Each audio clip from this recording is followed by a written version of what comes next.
भाग्यशाली बछड़ा और खजाने का चोर। अवधी राज्य पर महादेव वर्मा राज करते थे। उनके शासन में प्रजा सुख शांति से जी रहे थे। उस राज्य में बहुत से लोग खेती करने वाले किसान लोग थे। उस प्रदेश में गर्मियां आती तो बहुत तेज धूप रहती थी। उस राज्य के एक गांव में धनराम बोलकर एक गृहस्थ रहता था। एक दिन धनराज अपने पत्नी पार्वती से अपने पास जो छोटा सा खेत है उसे जिंदगी चलाना कठिन हो रहा है और ऊपर से आने वाली गर्मियां है, क्या करना कुछ समझ में नहीं आ रहा है करके बोलता है। तो पार्वती, आप दुखी मत हो जी, वो भगवान है ना, कोई ना कोई रास्ता दिखाएगा, ऐसा कहती है। धनराज के पास एक गाय रहती है। गर्मियों में एक यात्री चलते चलते धूप से थककर अब चल नहीं पाने से धनराज के घर के आगे बैठ जाता है और धनराज को पानी मांगता है। धनराज उसको पानी के साथ थोड़ा छाछ देकर, आप धूप में बहुत दूर से पैदल चलकर आ रहे हो लगता है, थोड़ा सा छाछ पीकर कुछ देर छाव में बैठकर आराम करो, ऐसा कहता है। कुछ देर बाद वो यात्री और धनराज बातों में लग जाते हैं। उन बातों के जरिए धनराज गरीब है कर उस यात्री को पता चलता है हमारी गाय पेट से है और 20 दिन में जन सकती है। इस बीच में अच्छा भाव मिला तो बेच दूंगा करके सोच रहा हूँ। मैं जिस परिस्थिति में हूँ इसे पाल नहीं पा रहा हूँ, ऐसा कहता है। यात्री गाय को अच्छे से देखकर, ओहो तो ये बात है, अच्छे लक्षण से भरी गाय है, ऐसी गाय जिसके पास रही उसके साथ सब अच्छा होगा, इसे मत बेचो, ऐसा कहता है यात्री। धनराज उसके बातों पर यकीन करके उस गाय को नहीं बेचने का निश्चय करता है। अब और 20 दिन गुजरने के बाद वो गाय एक बछड़े को जन्म देकर मर जाती है। फिर धनराज उस बछड़े को गाय का नाम लक्ष्मी करके रखकर प्यार से देख रेख कर रहा था।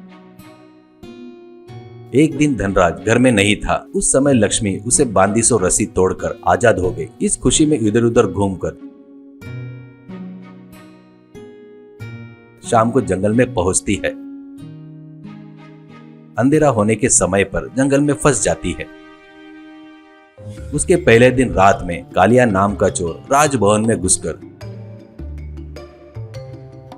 चोरी करके बहुत सारा माल लेकर चला जाता है।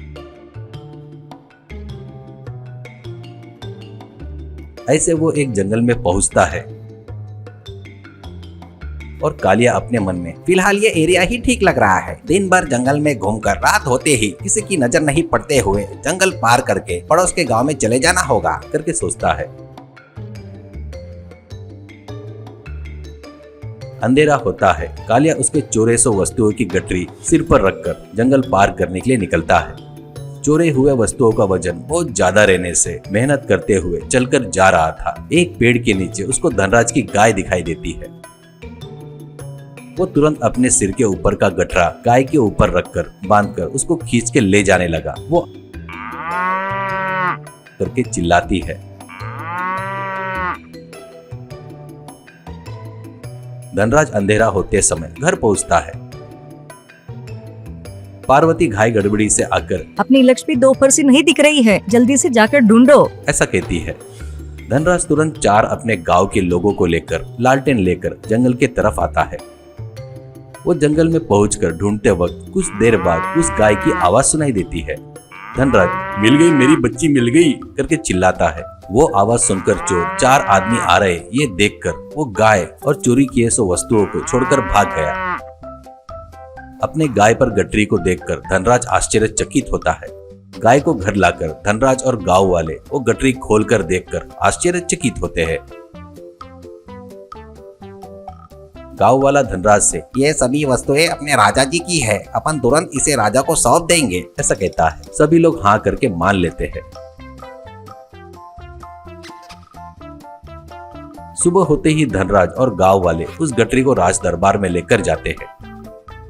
राजा को बताते हैं कि उनको वो कैसे मिला। ये धनराज बताता है। राजा बहुत खुश होकर, तुम लोग गरीब होकर भी ईमानदारी से धन मुझे सौंप दिए, आप लोगों को क्या चाहिए मांगो, ऐसा कहता है। धनराज, प्रभु वो हमारी जवाबदारी है, आपके राज्य में हम सुखी है, और क्या चाहिए हमको। राज महादेव वर्मा मंत्री जी से, इन सबको एक एक को 500 स्वर्ण मुद्राएं देकर सत्कार करके भेजो, ऐसा कहता है। तो मंत्री ठीक है महाराज कहता है।